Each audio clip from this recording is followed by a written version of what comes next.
आपको तो पता ही होगा कि समुद्र कितना बड़ा और कितना विशाल है। यदि कोई व्यक्ति समुद्र में खो जाए तो उसके बचने के चांस ना के बराबर है, क्योंकि समुद्र में ना तो खाने के लिए खाना है और ना ही पीने के लिए पानी, और इंसान बिना खाना और पानी के जीवित नहीं रह सकता। पर आज मैं एक ऐसे शख्स के बारे में बताने जा रहा हूँ जो समुद्र में फंस गया था और समुद्र के बीचों बीच 438 दिन बिताए थे। आप सोच भी नहीं सकते कोई शख्स समुद्र में इतने दिन तक कैसे जिंदा रह सकता है। चलिए जानते हैं कि यह शख्स समुद्र में कैसे गुम हो गया और 438 दिन तक समुद्र में कैसे जिंदा रहा। हेलो फ्रेंड्स, मेरा नाम है हुसैन एंड आप देख रहे हैं हमारे यूट्यूब चैनल ओएस फैक्ट।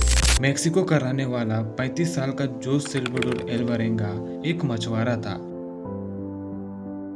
वह अपने साथी एजिकल के साथ मछली पकड़ने समुद्र में जाता है। उनका नाव इतना छोटा था कि कोई इंसान उस नाव में सीधा सो भी नहीं सकता था। उनका मकसद 30 घंटे समुद्र में मछली पकड़कर वापस लौटना था। वे केवल एक दिन का खाना अपने साथ लेकर गए थे। जैसे ही उनकी नाव कुछ दूरी पर पहुंची तभी एक बहुत बड़ा तूफान आ गया। वे नाव घुमाकर वापस लौटने की कोशिश कर रहे थे, तभी उनकी नाव का इंजन बंद हो गया। तूफान इतना ज्यादा तेज था कि उनकी नाव अब बहुत दूर आ चुकी थी। अब वे समुद्र के बीचों बीच पूरी तरह फंस गए थे, क्योंकि अब उनके पास वापस घर लौटने का कोई रास्ता नहीं था। अब उनके पास ना ही खाना है और ना ही पीने को पानी। यह सुनने में ही इतना अजीब है तो आप समझ ही सकते हैं कि उस शख्स पर क्या बीती होगी। जब भी उनकी नाव पर कोई पक्षी आकर बैठता था तब वे उन्हें पकड़कर जिंदा खा लिया करते थे, और वे मछलियाँ और कछुओं को भी पकड़कर उनका मांस कच्चा खाया करते थे। और जब बारिश होती थी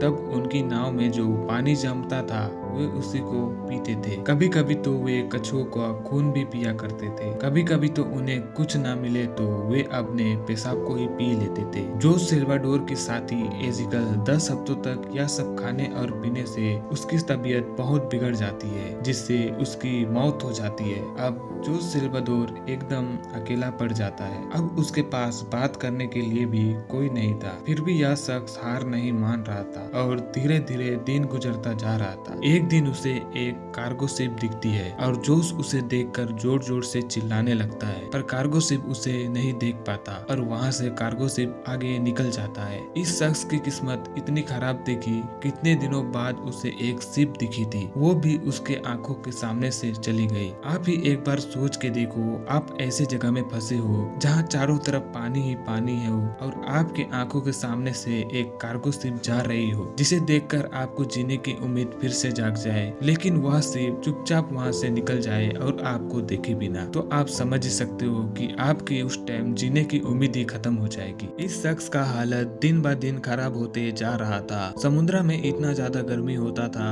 कि अब जोश के पास इस गर्मी से बचने का भी कोई रास्ता नहीं था। उसके पास जितने भी कपड़े थे वो सारे फट गए थे। उसके पास अब सिर्फ एक अंडरवेयर बचा था, जिसे वह धूप से बचने के लिए इस्तेमाल करता था। समुद्र में कभी बारिश होता था तो कभी गर्मी और कभी कभी तो ठंड भी होती थी। तो आप समझ ही सकते हैं कि यह शख्स किस हालत में वहाँ फंसा होगा। फाइनली 30 जनवरी 2014 को पूरे 14 महीनों के बाद जोश की किस्मत चमक जाती है। उसने देखा कि आसपास बहुत सारे नारियल तैर रहे हैं, जिसे देखकर वह समझ गया कि आसपास कोई आइलैंड है जहाँ से नारियल टूटकर समुद्र में तैर रहे हैं। थोड़े दूर बाद ही उसे एक आइलैंड नजर आने लगता है। उसे डर था कि यह आइलैंड भी उससे छूट न जाए, इसलिए वह बिना सोचे समझे समुद्र में कूद गया और स्विमिंग कर कर उस आइलैंड पर पहुंच गया। पूरे 14 महीनों के बाद उसने पहली बार जमीन देखा और उसमें कदम रखा। जब वह आइलैंड में गया तो उसे एक छोटा घर दिखा जिसमें कोई इंसान रहता था। पूरे 438 दिनों के बाद जोश ने पहली बार कोई इंसान से मिला था। यह आइलैंड मार्शल आइलैंड का एक रिमोट आइलैंड था जिसे एबोन एटोल कहा जाता है। जोश के स्टार्टिंग पॉइंट से यह आइलैंड की दूरी लगभग 11,000 किलोमीटर है। यह आइलैंड इतना छोटा है कि इसे आप गूगल मैप में देखोगे तो यह आइलैंड आपको एक डॉट की तरह दिखेगा। अगर जोश से यह आइलैंड भी मिस हो जाता तो शायद ही जोश बच पाता, क्योंकि इस आइलैंड के बाद दूसरा कोई आइलैंड नहीं था। जोश को वहाँ से उसे अपने घर भेजा गया। जोश के घर पहुँचते ही उसे एक और मुसीबत ने घेर लिया। जोश के ऊपर केस दर्ज किया गया कि उसने उसके साथी एजिकल को मार दिया, लेकिन जोश ने बताया कि एजिकल की तबीयत बहुत बिगड़ गई थी, जिससे उसकी मौत हो गई। होप कि आपको यह वीडियो पसंद आया होगा। पसंद आए तो हमारे चैनल को सब्सक्राइब करें, क्योंकि